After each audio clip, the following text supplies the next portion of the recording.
अस्सलामुअलैकुम जी, कैसे हैं आप सब लोग। इतना मैं स्लो स्टार्ट तो नहीं करती, ये मुझे क्या हुआ मेरा ये स्टाइल नहीं है। अस्सलामुअलैकुम, कैसे हैं आप सब लोग। आई होप आप सब लोग ठीक ठाक होंगे। तो जनाब आज जो है मैंने सोचा व्लॉग तो इतना लंबा नहीं है, लेकिन फिर भी आपकी बहन ने छुट्टी नहीं करनी क्योंकि मेरी रूटीन अब ख़राब हो जाती है। अगर मैं एक दफ़ा छुट्टी मार लेती हूँ अगले दिन भी दिल करता है यार आज भी रहने ही देती हूँ, इस वजह से। तो यहाँ पर मैं क्या आप लोगों को दिखा रही थी, हाँ नाश्ता कर लिया हमने अपना सिंपल सा। उसके बाद रिमशा और आंटी गए हुए थे ग्रोसरी करने के लिए, तो वो सब चीज़ें ला के दिखा रहे थे।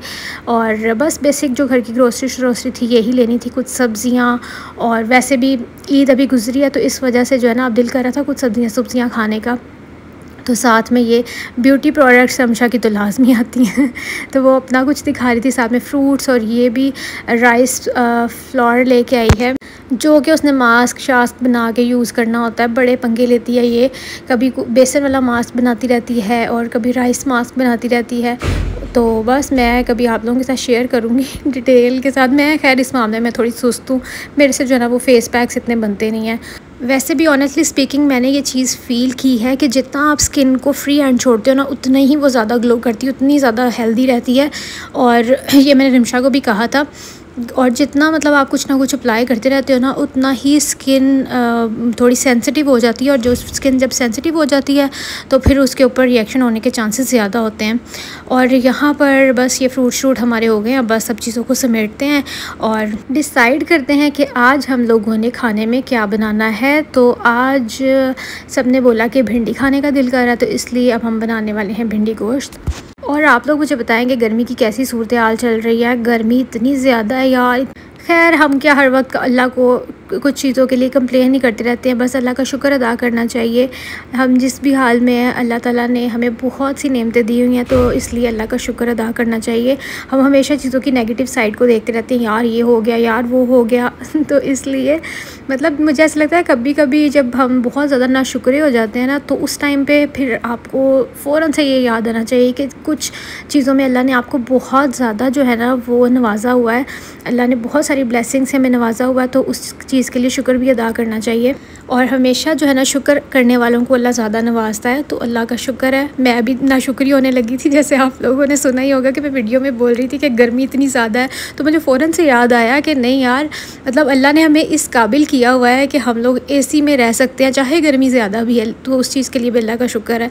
और आहिस्ता आहिस्ता ना मुझे ऐसा लगता है जैसे जैसे बंदा मैच्योर होता जाता है ना तो उसको कुछ चीज़ों का एहसास ज़्यादा होने लग जाता है और वो हर चीज़ के अंदर से नेगेटिविटी निकालने की बजाय उसके पॉजिटिव एस्पेक्ट्स भी देखना शुरू कर देता है।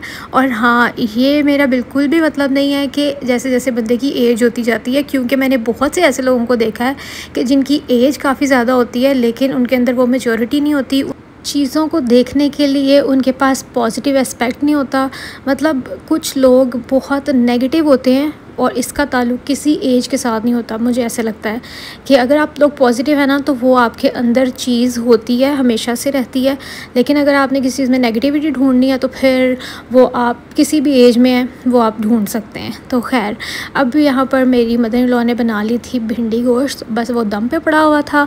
और ये रिमशा ने ऑर्डर किया था अपना नाइट सूट और इसके ऊपर लिखा हुआ था आई एम थिंकिंग, मतलब इसके ऊपर लोडिंग हो रही है अभी तो स्टफ़ फ़िलहाल तो देखने में अच्छा ही लग रहा है, बाकी पहन के धुल के ही इसका प्रॉपर रिव्यू देंगे तो तभी आप लोगों के साथ फिर पेज भी मैं शेयर कर दूँगी। इंस्टा का ही कोई पेज था। तो खैर अब ये नेक्स्ट डे है, कल मैंने इतना सही व्लॉग बनाया था।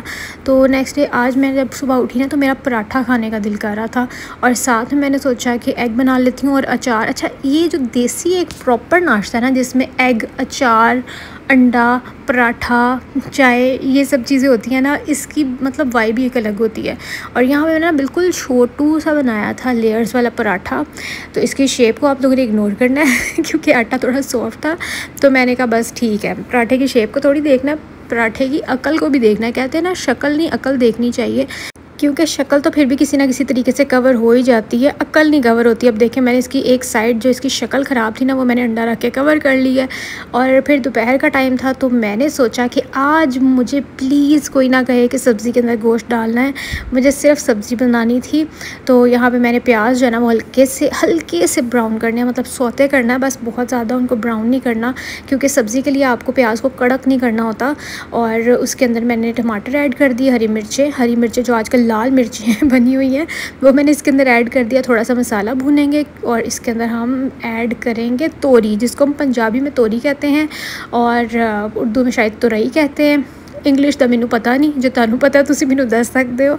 तो बस मसाला थोड़ा सा मैं भून लूँगी, फिर इसके अंदर हम सब्ज़ी ऐड कर देंगे। अच्छा, मुझे बहुत से लोग कहते हैं कि आप कोई भी चीज़ बनाती हैं ना, चाहे दाल है, सिंपल से भी सिंपलेस्ट जो भी रेसिपी है ना, हमारे साथ ज़रूर शेयर किया करें, चाहे सब्ज़ी हो दाल हो, क्योंकि हर किसी का ना हर चीज़ बनाने का मेथड डिफरेंट होता है। तो इस वजह से मैं आप लोगों के साथ शेयर कर दी। अच्छा, सब्ज़ी ऐड करने के बाद मैंने उसकी थोड़ी सी बुनाई भी की थी। उसके बाद मैंने थोड़ा सा पानी इसके अंदर ऐड करके इसको तकरीबन 15 से 20 मिनट के लिए ना मैंने हल्की आंच पे दम पे रख दिया था। फिर मैंने इसको खोला, मैंने इसकी बुनाई की और इसको 5-10 मिनट के लिए भूना। इसके अंदर से ऑयल निकल गया और बहुत ही ज़्यादा मज़े का बना था। और मैं हमेशा से जो ना वो तोरियाँ ऐसे बनाती हूँ, क्योंकि मैंने मामा से सीखी हैं, तो मामा ऐसे ही बनाती हैं। और साथ में जो ना रोटी शोटी बना ली थी हमने। अब यहाँ पर क्या होने लगा है अब मैं नहा धो के, क्योंकि गर्मी थी किचन से होने के बाद, तो आपने फिर लाजमी नहाना होता है ना। अब मैं कर रही हूँ अपनी स्किन केयर, क्योंकि मुझे ये था कि अब शाम के लिए भी वी आर सॉर्टेड, किचन में तो अब जाना नहीं है। तो सबसे पहले मैंने लगाया है सीरम, क्योंकि बहुत दिन हो गए हैं, बहुत से लोग इस पार्ट को मिसिंग कर रहे थे ये मैं क्या बोल रही हूँ, मिस कर रहे थे कि आपने स्किन केयर नहीं दिखाई, मेकअप शेकअप नहीं दिखाया। तो मैं आप लोगों का फेवरेट पार्ट अब करने लगी हूँ, और स्पेशली फॉर फ़िज़ा एंड शानज़े, जो कि शादाब की कज़न्स हैं। तो वो कह रही थी कि हमें ये पार्ट देखने का बहुत मज़ा आता है। तो मैंने सोचा जी आज आप लोगों के लिए ये पार्ट भी रिकॉर्ड कर ली थी। साथ साथ मैं शादाब से बातें कर रही थी, पता नहीं रैंडम ही कोई डिस्कशंस चल रही थी। तो बस यहाँ पे मैंने सबसे पहले लगाया सीरम, जो कि है वर्टा विटामिन का वंडर जेली, मतलब उसके अंदर मल्टी विटामिन्स का एक सीरम है। और वो स्किन में अब्जॉर्ब करने के बाद मैंने सिरावी का लोशन लगाया, मतलब मॉइस्चराइज़र, जो कि मेरा मोस्ट फेवरेट है। उसके बाद हल्की सी कोई भी बीबी क्रीम लेके वो लगा लेनी, ताकि स्किन पे हल्का सा जो भी डिस्कलर्ड एरिया होता है ना वो कवर हो जाए। और उसके बाद मैंने यहाँ पर लगाया है लैमेल का लिप ऑयल, जिसका नंबर है 404 आइस बेरी। और ये बहुत ही प्यारा सा शेड आ जाता है, टिंट भी दे देता है और साथ में लिप ऑयल का भी काम करता है, मतलब आपके लिप्स ड्राई नहीं रहते हैं। प्रोडक्ट्स भी मैंने आप लोगों को सारी डिटेल बता दी है। और अब बस परफ्यूम्स कुछ यूज़ करेंगे, क्योंकि इस गर्मी में ना वो यूज़ करना लाजमी है। और साथ साथ मेरी उल्टी हरकतें भी आप लोग देख सकते हैं, क्योंकि मेरे हाथ से परफ्यूम गिरने लगा था, और अगर ये टूट जाता तो मेरा दिल टूट जाना था, because it's my favourite perfume. बहुत ही मीठा सा है। अब मैंने सोचा कुछ ज्वेलरी पहन लेते हैं, और ये मैंने ना डेली वेयर की ज्वेलरी इस तरह से छोटे से कंटेनर में डाल के रखी हुई है। और जब भी मुझे कहीं जाना होता है ना, मैं जल्दी से बस निकालती हूँ और एक आध चीज़ पहनती हूँ। कानों में तो मैंने ऑलरेडी जो है ना वो पहना हुआ था कुछ। तो बस अब हम लोग जा रहे हैं, और एक हाथ में मैंने रिंग भी ऑलरेडी अपनी गोल्ड की पहनी हुई थी। और गर्मी इतनी ज़्यादा लग रही थी कि स्किन केयर करते करते ही पसीना आने लग गया था।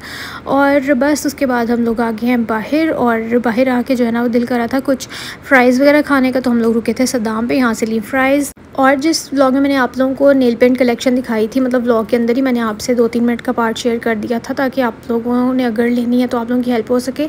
तो उस व्लॉग पे बहुत सारे कमेंट आए कि अपनी वो वाली भी पार्ट शेयर करें, क्या कहते हैं, हाँ, लिपस्टिक कलेक्शन। तो अगर आप लोगों को वो चाहिए तो मैं किसी व्लॉग में 2-3 मिनट का पार्ट वो भी ऐड कर दूँगी।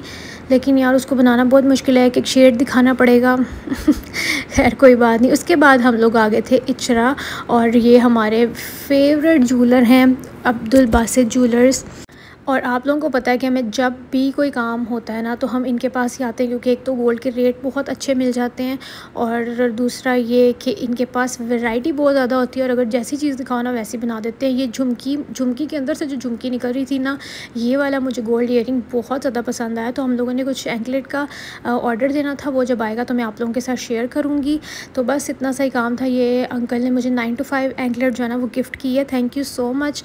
तो अगर आप लोगों को कोई भी काम है ना, तो मतलब इतने ट्रस्टेड हमारे ये ज्वेलर है ना, आपको बहुत ही ज़्यादा अच्छे रेट के अंदर आपकी मतलब जो भी पसंद की चीज़ है वो आपको यहाँ से मिल जाएगी। मैं इसलिए आप लोगों को बता रही हूँ क्योंकि मुझे बहुत से कमेंट्स आते हैं कि आप ज़्यादातर गोल्ड की ज्वेलरी कहाँ से बाय करती हैं। तो मैंने आपको बता दिया, इचरे में अब्दुल बासित ज्वेलर्स, तो आप लोग उनको विज़िट कर सकते हैं, क्योंकि विज़िट करने से आप उनकी दुकान पे माशाल्लाह बहुत ज़्यादा वैरायटी है, तो वो ज़्यादा आप लोगों को वहाँ जाके समझ आ सकती है। तो इसलिए बेहतर ये, फिर भी मैंने आप लोगों को जो है ना वो कुछ दिखाई है, क्योंकि इसमें से कुछ बालियों के नीचे झुमकियाँ ऐड करवानी थी, तो वो सारा हम उनको समझा के बता के आए हैं। तो आप लोगों को याद होगा कि शादाब ने जो मुझे मुँह दिखाई का गिफ्ट दिया था ना, वो भी इन्हीं से ब्रेसलेट बाय की थी और वो सबको इतनी ज़्यादा पसंद आई थी, मुझसे अभी तक लोग मैसेज करके उसका डिज़ाइन मंगवाते हैं। तो बस अब मैं चलती हूँ, अपना ख्याल रखिएगा, मुझे दुआ में याद रखिएगा। यहाँ पे मैंने कुछ पिक्चर्स वगैरह शेयर कर दी हैं जो कि मैंने ली थी, क्योंकि मुझे जो है ना वो कुछ ना कुछ इनसे लेना था। बाकी मैं आपको डिटेल्स कुछ दिन बाद बताऊँगी। अभी मैं चलती हूँ, अपना ख्याल रखिएगा, मुझे दुआ में याद रखिएगा। अल्लाह हाफ़िज़, बाय बाय।